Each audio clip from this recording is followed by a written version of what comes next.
Koko daholo ny zanagasikara rehetra dia vaovao tsara foana ny tsy maintsy omenanareo dia ny hoe raha 20 taona ve ny vehivavy virginy dia mety hoe mandeha rà. Misy rà zany rehefa milely eo. Dia ilay izany tsy rà akory no jereny lahy hoe hiandry rà lahy zany dia ilely dia tsy kiro ary anaty fora ireo voaka amin'izay ve ilay rà avo ay ilay rà ao ve ilay rà. Dia zany fa nataony lahy rehefa ilely fa hiandry rà hivoaka. Tsy na ilay vehivavy hiaraka amin'ny lahy raha omenatra sy atao ohatra fianarana taony ity fa hijery rà sa rà no jereny lahy. Tsy ilay rà akory no nahalalana ny hoe virginy vehivavy fa ao anaty lavapory ao misy atao hoe hymen, izay no porofo no halalana ny vehivavy hoe mbola virginy. Karazana sachet manify hoditra manify zany hoditra manify fotsifotsy izay no ao anatin'ilay lalan-jazan'ny vehivavy. Ka ilay lahy takelahy no tsy maintsy hamaky ny zavatra iny ary tsy maintsy ho tsapany lahy rehefa milely ianareo hoe mamaky zavatra lahy dia fantatra lahy ilay izy avy eo.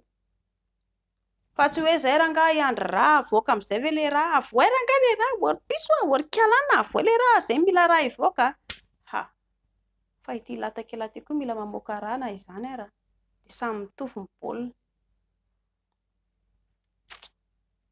Dia ho an'ny tovovavy mbola averiko ihany ry kiala-piso kely indri dia aza mipingapinga loloatra. Ny lehilahy neky rehefa mbola mpianatra indri dia faly hamaky vodiny ao anaty sainy. Vao vaky ny forondry lasa indray izy mandositra mitady fory hafa efa latsiro indri. Noho izany dia aza mipingapinga loloatra rehefa mitenina ianareo hoe tsy mahazo manao sipa. Ny anton'izay dia ozy neny hoe raha manao sipa indri dia tsy maintsy ilely dia tsy maintsy ho bevoka tapaka ny fianarana potika ny ho avy tsy maintsy manambady sady tsisy asa no tsy mahay lala tokantrano ampijalian'ny lehilahy avy eo lasa mitonga voahomana. Izay no tian'ny ho lazaina fa izy tsy miteny mivantana dia efa aza vaiko indri izany izay. Aza maika loatra indri raha ny tokony ho izy ny vehivavy izany na ny lehilahy manomboka eto amin'ny 20 taona farafambany dia tsy voatery hoe voafehy 20 taona dia tedadedaka be dia zesta be aoko andeha ilely fa efa feno taona tsy izay. Misy fotoana daholo ry zareo zavatra rehetra dia arakaraka ny tsirairay ihany io raha ohatra ka mety amindri raisindri mety amin'ny lahy dia mety amin'ny lahy. Ary ho an'ny lisany ihany koa ilay faly hamaky fory maika be lisany hoe ilely fa izay raha tena mbola virginy ny sipa iny dia mody hoe fikirina be mihitsy ilay sipa mody endry be lisany. Vao vaky ilay fory dia lasa lahy mandeha. Avy eo lahy nefa haka vady indray andro any dia izay rangahy mira fory virginy ary natao inona ilay fory na laoka ny lahy tarehy lavitra tarehy maninona ny dakana ilay izy. Dia mba saino ihany ilay zavatra ataony lisany fa tsy vitany hoe mamakimaky fahatany. Ary elahy ilela ilay zanak'olona io mba hoe virginy ihany koa elahy.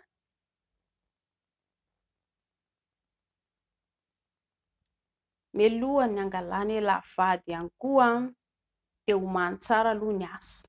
Eo zao tsy fantatra elahy ilay tovovavy mbola tsy fantatra elahy ny lalam-piainana dia avy eo elahy ilely efa mahafinaritra be isa-maraina misehatra ilay lataka dia avy eo bevoka ilay zanak'olona dia eo elahy vao tonga saina hoe ilay tena tsy maintsy hanambady izany. Nadalany elahy anga natao izany rehetrarehetra izany mba hisorohana an'izay trangan-javatra tampoka izay dia homany aloha ny asany elahy fa aza maika loatra. Raha ohatra ka hoe tena maika loatra dia be dia be ny kapoty fa tsy maika izany dia hamaky vody aingana fa ry mbola virginy dia mody sakirena dia lany avy eo ilay lanitsiro ilay zanak'olona lasa elahy mandositra. Elahy ange tsy maintsy hanena indray andro any manenina elahy indray andro any efa nanena nataoko an'izay ilay zanak'olona. Sorohana amin'izay fanenena izay dia mba saino ihany aloha ny zavatra tokony atao. Zay va mankasitraka tompoko.